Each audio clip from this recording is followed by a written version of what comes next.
కనపడేటువంటి ఆ ప్రేమ బందిపోతే కాదు, ఎలాంటి వారినైనా వశమైపోతారు.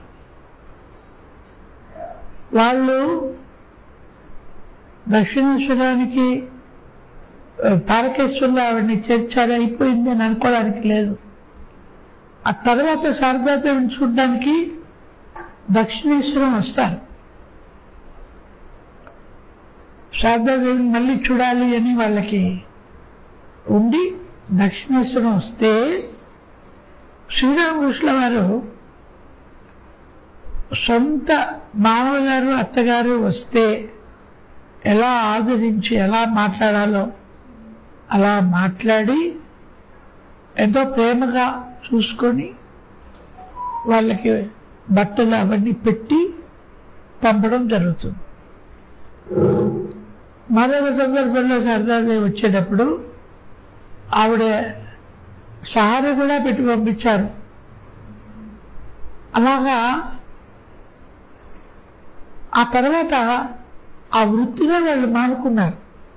శారదాదేవి యొక్క ఆవిడతో మాట్లాడడం, వాళ్ళ ప్రొఫెషనే దొంగతనం అనే దాన్ని మానుకొని వాళ్ళు మంచి వాళ్ళుగా అయ్యారు. మనుషులను కూడా మార్చేసింది శారదాదేవి యొక్క ప్రేమ అటువంటిది.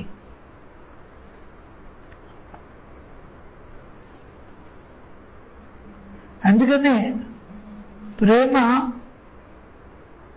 చాలా శక్తివంతమైనది. ఎంతో శక్తి అంటే బందిపట్లను కూడా మార్చగలిగింది. అటువంటి ప్రేమలో ప్రతిష్ఠితమైనటువంటి ఒక వ్యక్తి సమక్షంలో వైరుధ్యమైన భావాలు, ఇప్పుడు మనకుండే భావాలు, సామాన్యులకుండే భావాలు, వాళ్ళకుండే భావాలు వేరు. ఇలా వైవిధ్య భావాలు ఉన్నప్పటికీ, వేరు మనస్తత్వాలు ఉన్నప్పటికీ అవన్నీ తొలగిపోతాయి అని యోగసూత్రం చెప్తుంది. పతంజలి యోగసూత్రంలో యథార్థమైనటువంటి ప్రేమ ఎక్కడైతే ప్రకటితమవుతుందో అక్కడ వైరుధ్య భావాలు కలిగినటువంటి వారు కూడా ఒకటవుతారు, వైరుధ్య భావాలు తొలగిపోతాయి అని యోగసూత్రం చెప్తూ ఉంటుంది.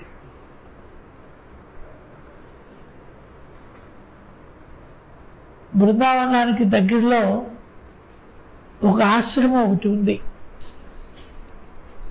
అక్కడ ఆయన మహానుభావుడు ఉండేవారు. ఇప్పుడు ఆయన శిష్యులు నడుపుతున్నారనుకోండి. అక్కడ ఎందుకు ఆ ఆశ్రమం ఏర్పాటు చేశారు అని అంటే, ఒక పాము పడగ నీడలో ఒక కప్ప విశ్రాంతి తీసుకుంటూ ఉంది. ఆ కప్పకి ఎండ పడకుండా ఆ పాము పడగ విప్పి నీడని కల్పిస్తుంది కప్పకి. కప్ప ఒక గుటుక్కును మింగేస్తుంది పాము, అలాగే ఆ కప్పకి నీడనిస్తుంది పాము. అది చూశారు ఆ స్వామీజీ. అది చూసిన తర్వాత ఇక్కడికి కనుక ఎవరైనా వస్తే వాళ్ళ యొక్క వైరుధ్యమైన భావాలను పోగొట్టుకొని ప్రేమ ప్రకటితమవుతుంది, ఒకటవుతారు అనే భావంతో ఆయన ఆశ్రమాన్ని ఏర్పాటు చేశారు అక్కడ. ఇప్పుడు వైరుధ్యమైనటువంటి జీవులు కలిసే జీవిస్తూ ఉంటాయి. జీవిలో జీవించగా కలిగినప్పుడు మనుషులు ఎందుకు జీవించలేరు? అదనమాట. ఇప్పుడు మన మధ్య ఈ ప్రేమ అనేటువంటిది యథార్థమైనటువంటి ఆప్యాయతలు కానీ, అనురాగాలు కానీ, ప్రేమలు కానీ, స్పందనలు కానీ, ఆపేక్షలు కానీ ఇవన్నీ కనుమరుగవుతూ ఉన్నాయి. అందువల్లనే మనం ఒకళ్ళనొకళ్ళం మనస్సు విప్పి మాట్లాడుకోలేకపోతున్నాం. ఈ సంఘటనల గురించి శారదాదేవి తర్వాత చెప్పడానికి తటపటాయించారు. అలా తటపటాయించడానికి కారణం ఏమిటి? ఇప్పుడు ఇంత ఒక అద్భుతమైనటువంటి సంఘటన ఆవిడ జీవితంలో చోటు చేసుకున్నప్పుడు ఇవి సాధారణమైన విషయం కాదు కదా. ఎవరైనా ఆవిడ దగ్గర ఈ తేలో భేలో ఆ సంఘటన గురించి కనుక అడిగితే ఆవిడ చెప్పడానికి తట్టుకుటాయించేవారు. ఏమిటి కారణం? మనమైతే అడగడానికి ముందే చెప్పేస్తాం, అడగని వాళ్ళు ఎక్కడున్నారని వెతుక్కుంటూ వెళ్ళి కూడా చెప్పేస్తాం. కానీ ఆవిడ అడిగినా కూడా చెప్పడానికి సంకోచించేవారు. కారణం ఏంటిట? ఎవరో ఒకసారి ఆ సంఘటన గురించి శారదాదేవితో అడిగారు. పదే పదే అడుగుతూ ఉన్నప్పుడు శారదాదేవి ఏమీ చెప్పదలుచుకోలేదు. పదే పదే అడిగినా కూడా ఈ సంఘటన గురించి ఏమీ చెప్పదలుచుకోలేదు. ఆవిడేం చెప్పారు? నాతో పాటు లక్ష్మి, శివరాము తదితరులు ఉన్నారు. ఈ సంఘటన గురించి చెబితే వారు నన్ను ఒంటరిగా వదిలి వెళ్ళిపోయిన విషయం కూడా చెప్పాల్సి వస్తుంది. నన్ను అలా అడవిలో వదిలేసి వాళ్ళంతా వెళ్ళిపోయారు. వాళ్ళ ప్రాణాలు కాపాడుకోవడం కోసం వాళ్ళు వెళ్ళిపోయారు అన్న యథార్థాన్ని కూడా చెప్పాలి కదా. తాను ఒక్కతే అడవిలో ఎలా ఉండిపోయింది అన్న ప్రశ్న వచ్చినప్పుడు, నేను వాళ్ళందరితో కలిసి వచ్చాను కానీ వాళ్ళందరూ వెళ్ళిపోయారు, అందుకే నేను ఒక్కదాన్ని ఉండాల్సి వచ్చింది అని చెప్పినప్పుడు వాళ్ళని ప్రశ్న అడిగేది ఉంటుంది. అలా అమ్మాయిని అలా ఒంటరిగా వదిలేసి మీరందరూ ఎలా వెళ్ళిపోయారు అని వాళ్ళని అడుగుతారు కదా. అది కొంచెం ఎంబరాసింగ్గా ఉంటుంది శారదాదేవికి. అందుకోసం ఈ విషయాన్ని ఎక్కువ ప్రస్తావించడానికి శారదాదేవి ఇష్టపడేవారు కాదు. అదే కాకుండా వారిని కించపరచడం కూడా న్యాయం కాదు. అలా చెప్తే వాళ్ళు కొంచెం అవమానం ఫీల్ అవుతారు, ఆవేదన ఫీల్ అవుతారు, తప్పు చేశామనే ఫీలింగ్ ఉంటుంది. ఇలా వదిలివేయడం కరెక్ట్ కాదు అని అనిపిస్తూ ఉంటుంది. కాబట్టి ఆవిడ అవాయిడ్ చేసే ప్రయత్నం చేసేవారన్నమాట. అప్పుడు ఆవిడ అంటున్నారు, ఎంతైనా వారు కూడా నా బిడ్డలే కదా. అప్పుడు ఎవరు సంబోధించారు? తన్ని వారి బిడ్డలుగా అమ్మా నాన్న అంటూ సంబోధించారు. ఇప్పుడేమంటున్నారు? వారు కూడా నా బిడ్డలే కదా అంటున్నారు.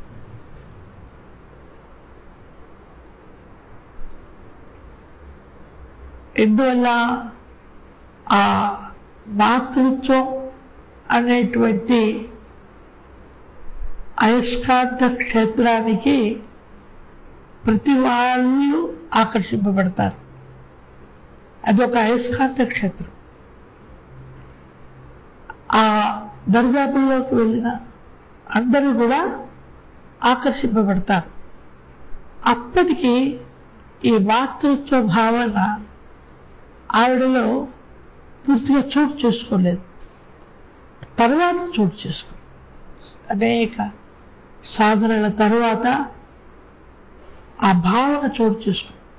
ఎప్పుడైతే ఆ భావన చోటు చేసుకుందాం అప్పటి నుంచి ప్రపంచంలో ఉన్న పురుషులందరూ తన కుమారులుగాను, స్త్రీలందరినీ తన కుమార్తెలుగాను భావించేటువంటి విశాల హృదయం ఆవిడలో నెలకొన్నది. అందువల్ల ఇప్పుడే ఉంటున్నారు ఆవిడ, వాళ్ళు కూడా నా బిడ్డలే కదా. వారిని కించపరచడం న్యాయమా? ఎవరు బిడ్డలు? బందిపోట్లు కాదు. ఆవిడతో పాటు వచ్చినటువంటి ఇతరులు, తర్వాత లక్ష్మి, శివకుమారు, వీళ్ళందరూ కూడా అందరూ వాళ్ళని అవమానపరిచినట్లు. ఎంతైనా వాళ్ళ ప్రాణాలు వాళ్ళు కాపాడుకోవాలని తన్ని అలా వదిలేసి వెళ్ళిపోవడం న్యాయం కాదు అన్నది యథార్థం. అది చెప్పకుండా ఈ సంఘటనను వివరించే అవకాశం లేదు. ఎందుకు? ప్రశ్నలు వస్తాయి. నువ్వు ఒక్కదాన్ని అక్కడికి ఎలా చేరావు అనే ప్రశ్నలు వస్తాయి. అప్పుడైనా చెప్పాలి కదా. అది కారణం. మాతృదేవి జీవితంలో ఈ 13 సంవత్సరాలలో, ఏ 13 సంవత్సరాలు? కామారపు దక్షిణేశ్వరంలో శ్రీరామకృష్ణ గారితో కలిసి జీవించిన 13 సంవత్సరాల కాలంలో జరిగిన సంఘటనలను చాలా వరకు మనం చూడగలిగాము. లేకపోతే వారి జీవితంలో జరిగిన మరికొన్ని విషయాలను కూడా మనం ఇప్పుడు మాట్లాడుకుందాం. శ్రీరామకృష్ణ గారు శారదాదేవిని తాను ఏ కార్య నిమిత్తము, ఏ కారణం నిమిత్తము ఆయన అవతరించారో ఆ కారణం పరిపూర్ణం అవ్వాలి అంటే తనకి ఒకళ్ళ సహాయం అవసరం. ఎందువల్ల? ఏమిటి శ్రీరామకృష్ణ గారి అవతార ప్రయోజనం? ఏ అవతారమైనా సరే ఈ భూమి మీదకి వచ్చారు అని అంటే ఏదో ఒక కారణం ఉండాలి. రాముడు వచ్చాడు రావణ కుంభకర్ణులను వధించడానికి. కృష్ణుడు వచ్చాడు శిశుపాల దంతవక్తులను వధించడానికి. అదే మాదిరి హిరణ్యకశిపులను వధించడానికి వివిధ అవతారాల్లో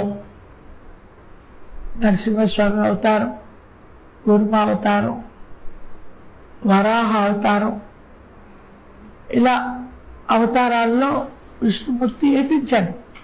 మనిషిగానే కాదు, వరాహ అవతారంగా యతించి వేదాలను కాపాడాడు. లక్ష్మీ నరసింహస్వామి అవతారంలో వచ్చి హిరణ్యకశిపుని సంహరించారు. హిరణ్యకశిపులను సంహరించడానికి అదొక కారణం.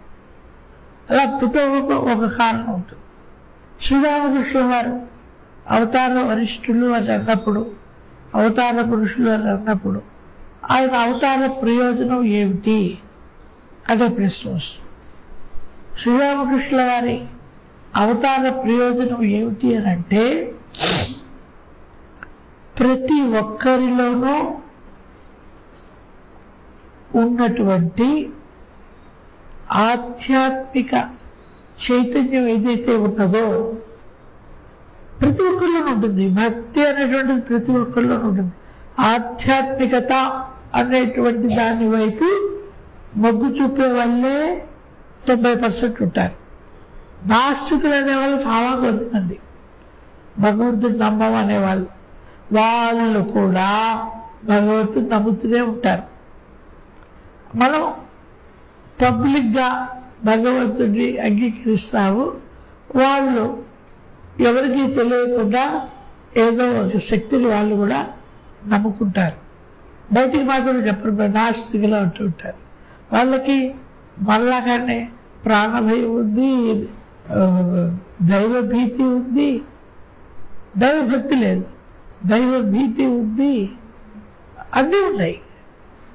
బయటికి ప్రకటించరు, బయటికి ప్రకటిస్తాం. కాబట్టి ప్రతి ఒక్కరిలోనూ ఏ ఆధ్యాత్మిక శక్తి అయితే ఉన్నదో దానిని చైతన్యపరిచి జాగృత పరచడం కోసమే శ్రీరామకృష్ణ వారు వచ్చారు.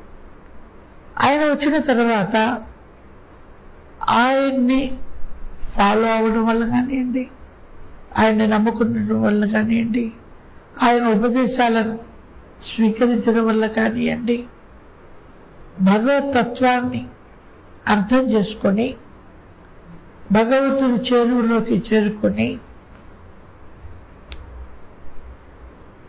భగవంతుణ్ణి చేరుకునేటువంటి వాళ్ళు కొన్ని లక్షల మంది ఉన్నారు, కోట్ల మంది ఉన్నారు.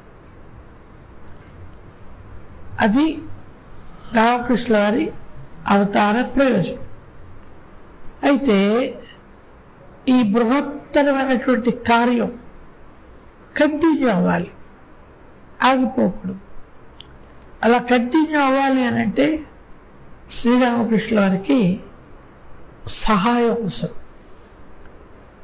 ఆ కార్యములో సహాయపడడం కోసము తన ధర్మపత్నినే ఆయన నియమించుకున్నారు. అడుగుతారు శ్రీరామకృష్ణ వారు, నేను తలపెట్టిన ఈ కార్యంలో నాకు నువ్వు సహకరించవా అని అడుగుతారు. ఆవిడేమంటుంది, నేను ఒక సాధారణ స్త్రీని, నా వల్ల ఏమవుతుంది, నేనేం చేయగలుగుతాను అని అంటే, నువ్వు మహా గొప్పగా చేయగలవు, నీ వల్ల అవుతుంది, నువ్వు చేసి తీరాలి అంటూ ఇంకొక మాట చెప్తారు. కలకత్తాలోని జనాలు పురుగుల్లాగా, పేడలోని పురుగుల్లాగా కొట్టుమిట్టాడుతూ ఉన్నారు, వాళ్ళని ఆదుకోవడం మన కర్తవ్యం కాదా అని చెప్పి శ్రీరామకృష్ణ వారు చెప్తారు. వారు ఏమాత్రము వాళ్ళని గురించి ఆలోచన లేకుండా, స్వార్థం అనేది లేకుండా ప్రతి ఒక్కరూ భగవంతుని చూడాలి, భగవద్ లాభాన్ని పొందాలి, భగవద్ దర్శనాన్ని పొందాలి, ఎన్ని జన్మలైనా సరే నేను జన్మలు ఎత్తడానికి సిద్ధమే, ప్రతి ఒక్కరూ ముక్తిని పొందాలి అనేటువంటి మాటను అనేకసార్లు శ్రీరామకృష్ణ వారు చెప్పి ఉన్నారు. ఆ కార్యంలో తయారు చేయబడుతున్నారు శారదాదేవి. శ్రీరామకృష్ణ వారు ఆవిడని సిద్ధపరుస్తున్నారు. తన తరువాత తన కార్యక్రమాన్ని తీసుకువెళ్ళడానికి సరైన వ్యక్తి శారదాదేవి అని భావించి ఆవిడకి తర్ఫీదు ఇవ్వడం మొదలెడుతున్నారు, సన్నద్ధపరుస్తున్నారు శారదాదేవిని. గురుదేవుల సన్నద్ధత ఏమిటా సన్నద్ధత? తన కార్యక్రమంలో పాలు పంచుకోవడానికి శారదాదేవిని సన్నద్ధపరుస్తున్నారు గురుదేవులు. ఎలా సన్నద్ధపరుస్తున్నారు అనేది మనం ఇప్పుడు చదువుకోవాలి. ఆవిడ సిద్ధమయ్యారు, ఆయుత్తమయ్యారు. రామకృష్ణ వారి కార్యక్రమం ఏదైతే ఉందో, ఏ కారణం కోసం ఆయన అవతరించారో ఆయనకి సహాయపడడానికి శారదాదేవి కూడా ఆయుత్తమైనారు. ఎలాగా? ఇక్కడ 3 పరిమాణాలను మనం గ్రహించాలి. ఏమిటవి? ఆదర్శ పరిపూర్ణతకై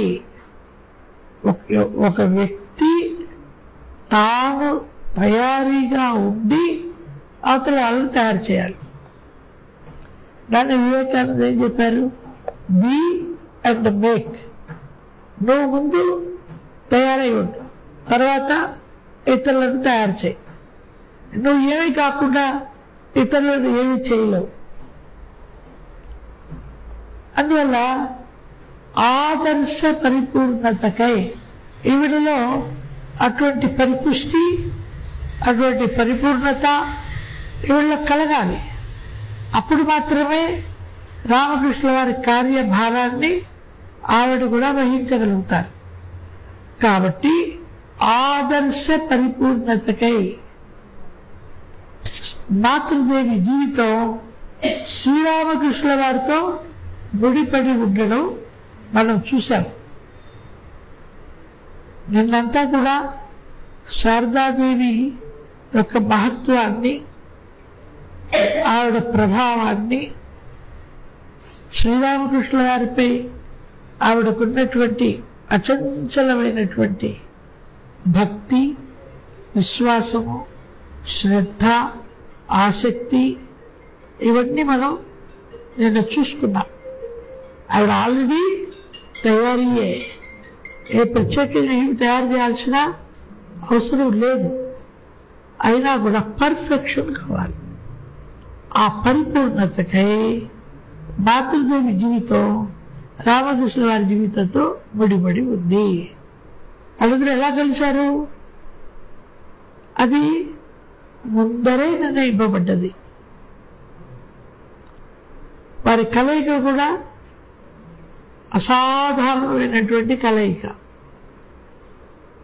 ఒకళ్ళ భావాలు ఒకళ్ళకి కలవాలి, ఒకళ్ళపై ఒకళ్ళకి విశ్వాసం ఉండాలి. ఇవన్నీ మనం గమనించాం.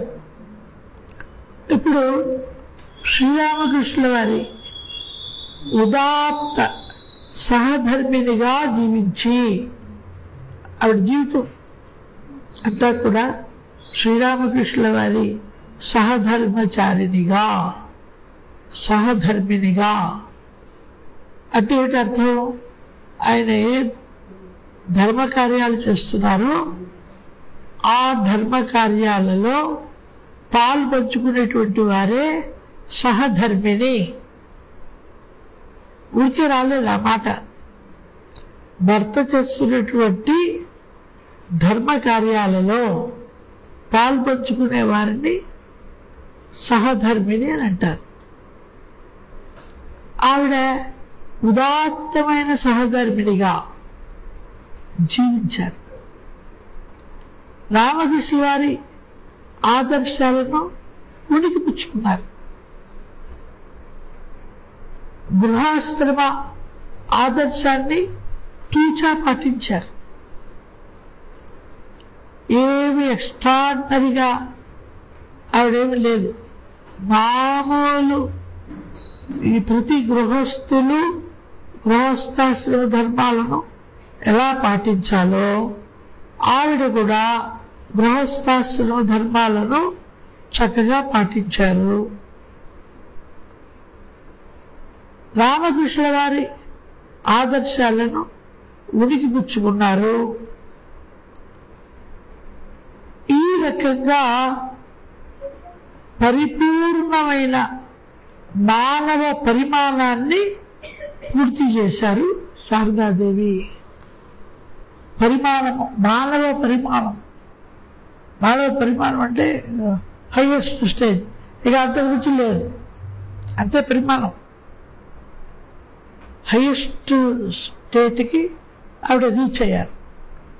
అది కూడా విత్ పర్ఫెక్షన్, పరిపూర్ణతను సంతరించుకొని అత్యున్నతమైనటువంటి స్థాయికి ఆవిడ ఎదగగలిగారు. శ్రీరామకృష్ణుల వారు కూడా ఇంత ఆశించి ఉండరు. ఆయన శరీరం చాలించిన తర్వాత కూడా శారదాదేవి 33.5 సంవత్సరాలు జీవించారు.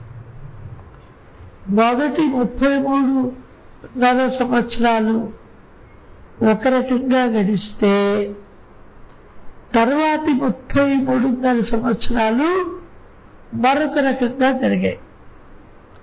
ఒక అద్భుతమైనటువంటి తాదాత్మ్యత ఈ రెండు భాగాల్లోనూ మనం చూస్తాం. చూడండి, గురుదేవుల తరువాతి పరిమాణం గురువర్యులు, ఆదర్శప్రాయులైన గురువు. శ్రీరామకృష్ణ గారు ఆదర్శప్రాయుడైన గురువు. మనం గురు శిష్యులను చెప్పుకోవాలి అనుకోండి, ఎవరు చెప్పుకుంటాం? ఏకలవ్యుడు ద్రోణాచార్యుడు, అర్జునుడు ద్రోణాచార్యుడు, తర్వాత కృష్ణుడు, సాందీపముని, వశిష్ఠుడు, రామచంద్రుడు, రామకృష్ణుడు, నరేంద్రుడు. కృష్ణార్జునులు ఎలాగో రామకృష్ణ వివేకానందులు కూడా అలాగే. అటువంటి ఇలా ఏ రకంగా వివేకానందుని తీర్చిదిద్దారో మనందరికీ తెలుసు. మాతృదేవిని ఎలా తీర్చిదిద్దారో మనందరికీ తెలుసు. అందువల్లనే ఆయన ఆదర్శ గురువర్యులు, మామూలు గురువర్యులు కాదు. ఒక శ్లోకం ఉంది, సర్వధర్మ స్థాపకస్త్వం సర్వధర్మ స్వరూపక ఆచార్యాణం మహాచార్యో రామకృష్ణాయతే నమః. ఆచార్యాణం మహాచార్యో, ఆచార్యులకే మహాచార్యుడు శ్రీరామకృష్ణ వారు. ఆచార్యులు ఉన్నారనుకోండి, ఏదో పర్టికులర్ క్లాస్, పర్టికులర్ సబ్జెక్టు మాత్రమే చెప్తారు. జువాలజీ మాస్టర్నో, మ్యాథ్స్ మాస్టర్నో తెలుగు చెప్పమంటే అవ్వదు, చదువుకుంటే తప్ప. ఎవరి సబ్జెక్ట్ వాళ్ళది కదా. కానీ ఈయన ఎలాంటి వాట, ప్రతి ఒక్కరికి ఆయన ఆచార్యుడే. ఎల్కేజీ నుంచి ఏదైతే టాప్ ఉందో అక్కడి దాకా కూడా. అది కాక ఆయనకి ఆచార్యులు ఎవరైతే ఉన్నారో వాళ్ళకి కూడా ఈయనే ఆచార్యుడు. అలాంటి గురువర్యుల దగ్గర శారదాదేవి, భోజనాలు వచ్చిన తర్వాత మేము చెప్తాం, అప్పుడు కంటిన్యూ చేయాలి. శారదాదేవి శిక్షణ తీసుకున్నారు. ఇకపోతే ఆ రకంగా ఈయన గురువర్యులైతే శారదాదేవి ఎవరు? గురుదేవి. ఆయన గురుదేవులు, ఈవిడ గురుదేవి. ఈవిడికి కూడా అదే స్థానం. ఆవిడ అందరిలాగా సాధారణ స్త్రీ కాదు. రామకృష్ణ వారు ఏ భవతారిణిని, ఏ జగజ్జననిని పూజించేవారో ఆ జగజ్జననియే శారదాదేవి రూపంలో ఆయన్ని శమించుకుంది. ఈయన ఆవిడికి పూజ చేస్తే ఆవిడ శారదాదేవి రూపంలో ఆయన్నే సేవించుకుంది. ఆ జగజ్జననియే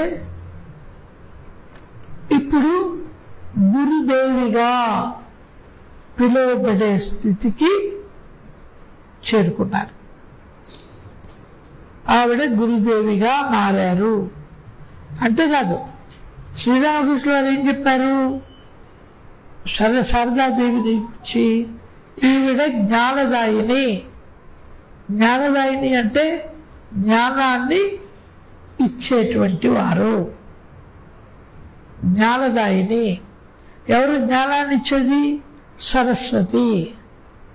ఈవిడ జ్ఞానదాయిని, సరస్వతి అని పేర్కొన్నారు శ్రీరామకృష్ణ వారు. ఆయన అబద్ధం చెప్తారా? చెప్పరు. ఎందువల్ల చెప్పరు? సత్యమే శ్రీరామకృష్ణ వారిని ఆశ్రయించింది. సత్యమే ఆశ్రయించింది. మనం సత్యాన్ని మనం ఆశ్రయించాలి. అది మన వల్ల కాని పని. కానీ సత్యమే శ్రీరామకృష్ణ వారిని ఆశ్రయించింది. ఆయన సత్యం తప్ప అన్యం మాట్లాడటం ఆయన వల్ల కాదు. ఆయన వల్ల కానీ కూడా ఒకటిన్నర ఉన్నాయి. ఏమిటి? నిజం చెప్పడం మన వల్ల కాదు, అబద్ధం చెప్పడం ఆయన వల్ల కాదు. అందువల్ల ఆయనే ఏం చెప్తున్నారు? శారదాదేవి జ్ఞానదాయిని సరస్వతి అని పేర్కొన్నారు. ఇకపోతే దాని ఉద్దేశం ఏంటండి? మాతృదేవి కార్యం ఏంటి? జ్ఞానాన్ని ఇతరులకు పంచిపెట్టాలి.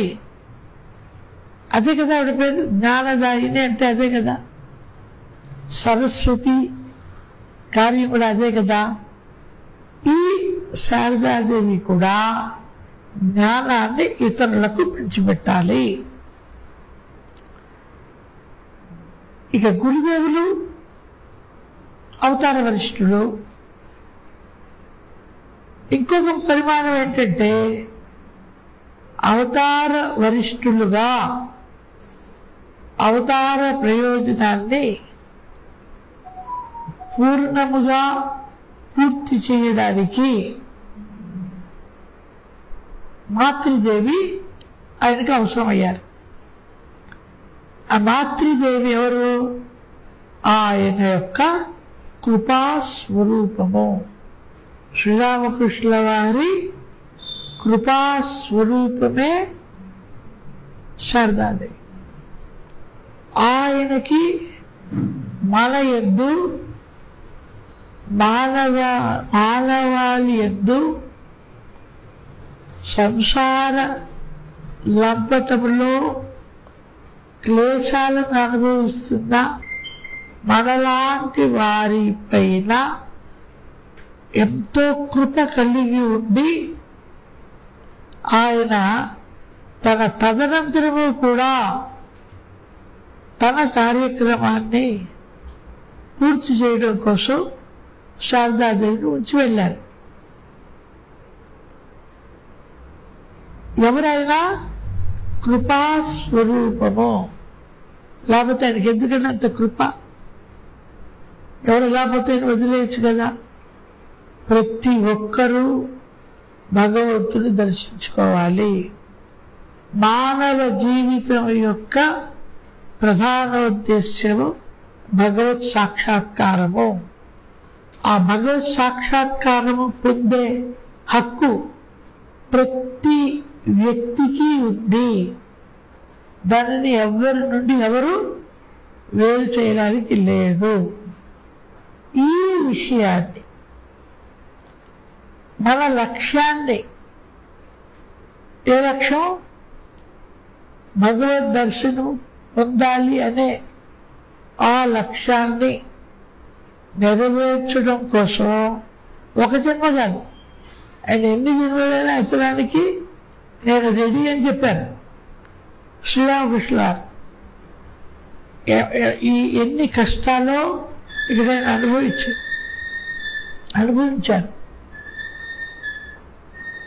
అయినా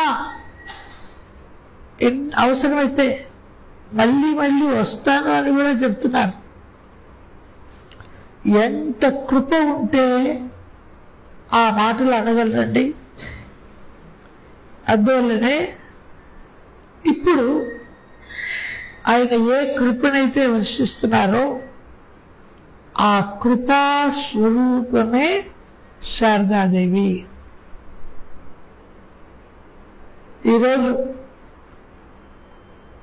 ఇన్ని సంవత్సరాలైనా కూడా 140 సంవత్సరాలు 1897లో రామకృష్ణ మిషన్ స్థాపింపబడ్డది.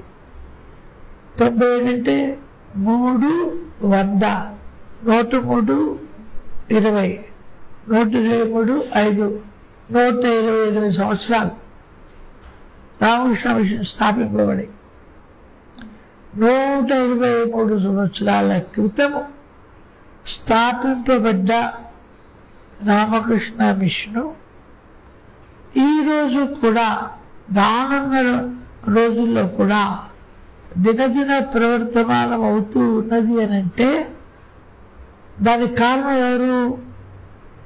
శ్రీరామకృష్ణుల వారు శ్రీరామకృష్ణుల వారి కృపాస్వరూపమైన శారదాదేవి. శారదాదేవి రామకృష్ణ గారి కృపాస్వరూపమే కదా, వాళ్ళే కారణం. అంతటి కృప బాధితులపైన, నిర్భాగ్యులపైన, అందరి మీద, ఇన్ టోటల్ మానవాళి పైన.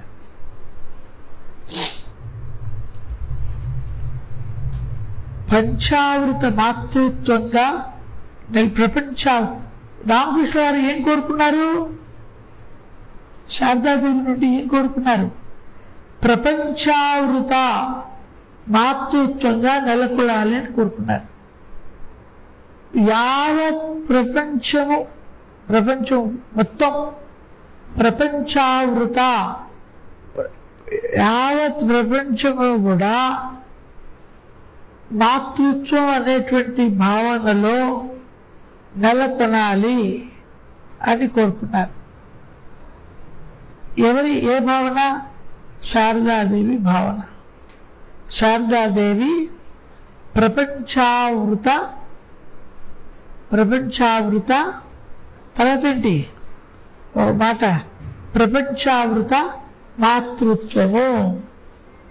ప్రపంచం అంతా నెలకొడిపడి ఉన్న మాతృత్వంగా శారదాదేవి నెలకొనబడాలి. నేను మనం చదువుకున్నాం. భక్తురాలు అంటుంది శారదాదేవితో, మా కన్న తల్లి ఉంది, మీరు ఎలాగా మాకు తల్లి అవుతారు అని అడిగింది. అడిగింది. అప్పుడు శారదాదేవి ఏం చెప్పారు తెలుసా? నీ కన్న తల్లి వేరు, నేను వేరా? నీ కన్న తల్లిలో నేను లేనా? ఆవిడ నీ కన్న తల్లి అయినప్పుడు నేను కూడా నీ కన్న తల్లినే కదా. నీ కన్న తల్లి వేరు, నేను వేరు అని నువ్వు ఎలా చెప్పగలవు? నిన్ను కన్న తల్లిని కూడా నేనే, ఆవిడ్ని కన్నది కూడా నేనే, నిన్ను నీ కన్న తల్లిని కూడా నేనే. అలాంటప్పుడు నేను నీ కన్న తల్లిని కాకుండా ఎలా అవుతాను అని శారదాదేవి ప్రశ్నించారు. కానీ మనం ధైర్యంగా ఆవిడ నాకు కన్న తల్లి అని చెప్పవచ్చు, చెప్పాలి కూడా. కారణం నా కన్న తల్లి కూడా ఆవిడే కాబట్టి, ఆవిడలో నా కన్న తల్లి నేను చూస్తున్నాను కాబట్టి,